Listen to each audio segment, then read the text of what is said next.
ఓం శ్రీ గురుభ్యో నమ. శ్రీ మహాగణాధిపతే నమ. దేవప్రశ్నకు స్వాగతం.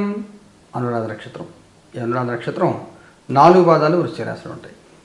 మీ అందరికీ ఈ పరాభవనామ సంవత్సరంలో నక్షత్ర నాడి రేజు సూత్రాల రీత్యా ఏ విధంగా మీకు ప్రభావాలు ఉంటాయి చూద్దాం. వృశ్చిక రాశిలో పుట్టిన మీ అందరికి కూడా రాశి ఫలితాలు చెప్పడం జరిగింది, మీరు చూసే ఉంటారు. అయితే ఈ వీడియోలో ప్రత్యేకంగా నక్షత్రాల్లో గురుగ్రహ శని రాహుకేతుల సంచారం మూలంగా విశేష ప్రభావాలు ఏముంటాయి, తగిన జాగ్రత్తలు ఏం తీసుకొని చూద్దాం. ఈ సంవత్సరం మీకు రాహుకేతుల ప్రభావం ప్రత్యేకంగా మీకేమి ఉండదు. అంటే స్థితిరీత్యా వచ్చేటువంటి 3-4 స్థానాలు రాహు సంచారము, 9-10 స్థానాలు కేతు సంచారం, స్థితిరీత్యా వచ్చే ఫలితాలు తప్ప వేధా సూత్రాలు నక్షత్ర నాడి ఇచ్చేటువంటి ప్రత్యేక ఫలితాలు మీకు రావు.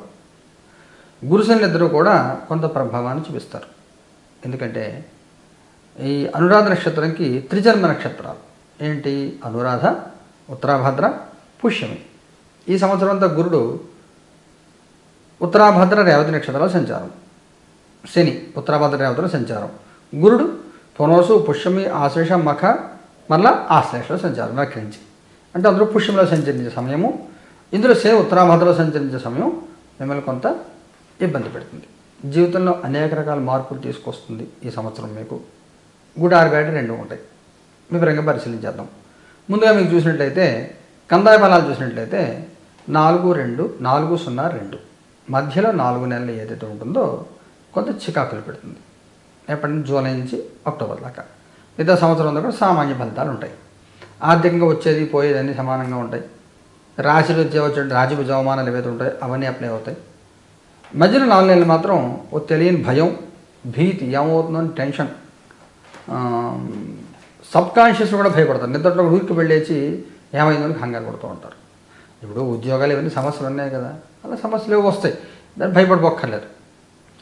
ఇక మనం వివరంగా చూసినట్లయితే ఈ సంవత్సరం గురుడు మీకు 8వ రాశిలో, 9వ రాశిలో, 10వ రాశిలో సంచారం. ఉగాదిలకైతే జూన్ 2 వరకు 8వ రాశిలో సంచారం, వ్యతిరేక సంచారం. గురుడు కేవలం 2, 5, 7, 9, 11 మాత్రమే యోగిస్తాడు. జూన్ 2 నుంచి అక్టోబర్ 31 వరకు కర్కాటక రాశిలో సంచారం మంచి ఫలితాలు ఇస్తుంది. తర్వాత అతిచార గమనంలో సింహరాశిలో వెళ్తాడు. మళ్ళీ జనవరి 2 వక్రించి ఉగాది వరకు కర్కాటక రాశిలో కొనసాగుతాడు. అందువల్ల ఈ గురుడు 9వ స్థానంలో సంపూర్ణ శుభ ఫలితాన్ని ఇచ్చే ప్రయత్నం చేస్తాడు. అయితే అందులో పుష్యమి నక్షత్రంలో గురుడు సంచారం చేస్తున్నప్పుడు కొంత శారీరక ఒత్తిడి, మానసిక ఒత్తిడి, శరీర శ్రమ ఇవన్నీ ఉంటాయి. అయితే గురుడు నైసిక శుభగ్రహం కాబట్టి తట్టుకునే శక్తి ఉంటుంది. ముందర అర్థమైనప్పుడు ఈయన ఇబ్బంది రాబోతోంది అని తెలిసినప్పుడు జాగ్రత్త పడాలి. గురుడు వాళ్ళు ఇచ్చే ఇబ్బంది ఏంటంటే లాస్ట్ నిమిషం దగ్గర చూద్దాం ఏదో ఒకటి ఆల్టర్నేటివ్ దొరుకుతుంది అని చెప్పి నిర్లక్ష్య ధోరణిని వదిలేస్తారు. అలా వదిలేయకుండా అంటే చేతులు కాలేక ఆకులు పట్టుకోవడం కాకుండా ముందే రియాక్ట్ అయ్యి ముందే సర్ది చూసుకోవాలి. లేకపోతే కొంత ఇబ్బందులు పడే అవకాశం ఉంటుంది. ఒకసారి గురుగ్రహం సంచారాలు తేదీలవి మీకు ఏ రకంగా ఉండదు మనం చూద్దాం. మనం ఈ సంవత్సరం అంతా గురుడు 3 రాశుల సంచారం ఉన్నాం కదా. ఉగాదిల గాయతు జూన్ 18 వరకు పునర్వసు నక్షత్రంలో సంచారం. ఇది 18 నక్షత్రంలో సంచారం, సాముదాయిక నక్షత్రం అంటాం.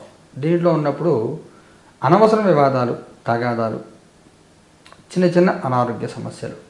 అనారోగ్య సమస్యలు అంటే మీకు ఈ ఫుడ్ కంటామినేషన్ మూలంగా వాటి మూలంగా ఇబ్బందులు పడే అవకాశం ఉంటుంది. ఎవరికి కొంతమంది జాండీస్ లాంటిది రావడం ఇలాంటి ఇబ్బందులు పడే అవకాశం ఉంటుంది. జూన్ 18 నుంచి ఆగస్టు 19 వరకు పుష్యమి నక్షత్రంలో సంచారం. ఇది పెద్దగా మనం కంగారు పడక్కర్లేదు, 2 నెలలే కాబట్టి. త్రిజువ నక్షత్రంలో ఆధార నక్షత్రం అంటాం. దీంట్లో స్థానచలము, విదేశీ ప్రయాణాలు, ఊహించిన స్థలాల్లో మార్పులు ఇవన్నీ కూడా, ఉద్యోగంలో మార్పు, ఇల్లు మారడం ఇలాంటి అనేక రకాల మార్పులు, ఊహించిన మార్పులు జరిగే అవకాశాలు అనేక ఉంటాయి. అయితే గురుగ్రహం కాబట్టి ఇబ్బంది పెట్టకుండా కొంత సానుకూలంగానే మార్పు చేస్తారు తప్ప ఒత్తిడి దీంతో కాకుండా ప్రశాంతంగానే ఊహించిన మార్పులే వస్తాయి. ఇది ముఖ్యమైనటువంటి గురుగ్రహం వల్ల వచ్చే సూచనలు. ఇక శనిని తీసుకున్నట్లయితే ఉగాదిలాగా అయితే మే 17 వరకు, తర్వాత అక్టోబర్ 9 నుంచి ఫిబ్రవరి 8 వరకు గురుడు ఉత్తరాభాద్ర నక్షత్రంలో సంచారం. ఇది మీకు 10వ నక్షత్రం, కర్మ నక్షత్రం. ఇది కూడా ఈ స్థాన చలనాలు ఇవన్నీ కూడా సూచిస్తుంది. అంటే మీకు జూన్ 18 నుంచి ఆగస్టు 19 గురుగ్రహ సంచారంలో స్థానచలనం ఉంది.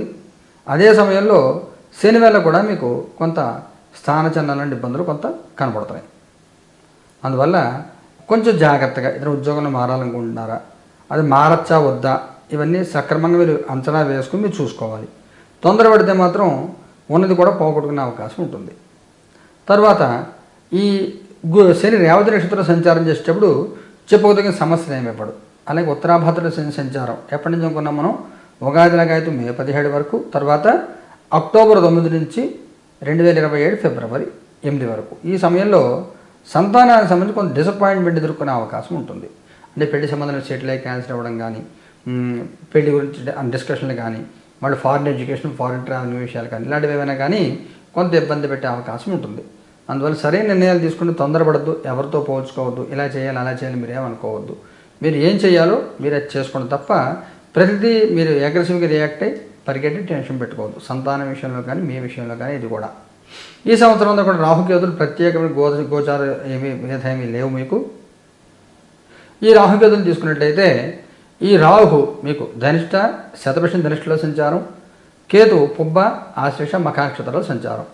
స్థితిరీత్యా రాశిరీత్యా వచ్చేటువంటి ఇబ్బందులు తప్ప అంతకంటే ఈ నక్షత్ర నాడీ సూత్రాలు ఎట్టి ప్రత్యేక వ్యాధ కలిగించట్లేదు కాబట్టి తట్టుకునే శక్తి వస్తుంది, మీకు ఇబ్బంది ఏమి ఉండదు. రాహు డిసెంబర్ 5 తారీఖు రాహుకేతులు రాశి మారిన తర్వాత డిసెంబర్ 5 తర్వాత కొద్దిమందికి ఎవరికైనా పెద్దవాళ్ళు ఎవరైనా తీవ్ర అనారోగ్యాలు అంటే 50, 60, 70+ ఉన్న పేరెంట్స్ ఎవరైనా ఉంటే వాళ్ళకి కొంత అనారోగ్య సూచనలు ఉంటాయి. అలాగే అక్క చెల్లెళ్ళు అనంతమంది చిన్న చిన్న వివాదాలు, సహకారం లభిస్తుంది. మీరేం చేయాలనుకున్నా కానీ మీకు సహకారం చేస్తూ ఉంటారు, ఊహించే సహాయ సహకారాలు లభిస్తూ ఉంటాయి. కొంత అనుకూల వాతావరణం డిసెంబర్ తర్వాత క్రమంగా మీకు పుంజుకుంటుంది. ఉగాది దాకా మీకు ఉద్యోగంలో స్థిరత్వము, వ్యాపారంలో స్థిరత్వము, ఆర్థిక స్థిరత్వాలు అన్నీ వస్తాయి. కానీ కేతుగ్రహం యొక్క సంచారం మూలంగా ఇంట్లో పెద్దవాళ్ళు ఎవరైనా ఉంటే కొంత అనారోగ్యాలు కలిగే అవకాశం ఉంటుంది. కొంచెం డబ్బులు జాగ్రత్త పెట్టుకోండి. మెడికల్ ఇన్సూరెన్స్లు ఏమైనా అవసరం అయితే అవన్నీ మిస్ అవ్వకుండా రెన్యువల్ చేసుకోండి. అలా చేసుకుంటే ఇబ్బంది లేకుండా ఉంటుంది. మొత్తం మీద తీసుకుంటే ఈ సంవత్సరం అంతా కూడా అబోవ్ యావరేజ్గా నడుస్తుంది మీకు. శనిగ్రహాన్ని పరిహారం చేసుకోండి. శనిగ్రహాన్ని పరిహారం చేసుకుంటే బాగుంటుంది. సంపూర్ణ శాంతి చేసుకుంటే మంచిది. లేదు మీరు చేసుకోలేరు, మన దేవప్రశ్న కార్యాలయం నెలకు 2 సార్లు ఈ నవగ్రహ నక్షత్ర హోమాలు జరుగుతాయి కదా, దాంట్లో మీరు పాల్గొనొచ్చు. ఎటువంటి ఇబ్బంది ఏమి ఉండదు, బాగుంటుందంతా కూడా మీకు. సకల శుభాలు పొందాలి, మీరే చేసుకోవాలి అనుకుంటే నవగ్రహాలు ప్రదక్షిణం చేసుకోండి. హనుమాన్ చాలీసా చదువుకోండి. మీకు కొంచెం శని వల్ల వచ్చే ఇబ్బందులు కొంత తగ్గుతాయి. శనికి స్తోత్రం పారాయణ కూడా చేసుకోండి. శుభం భూయాత్.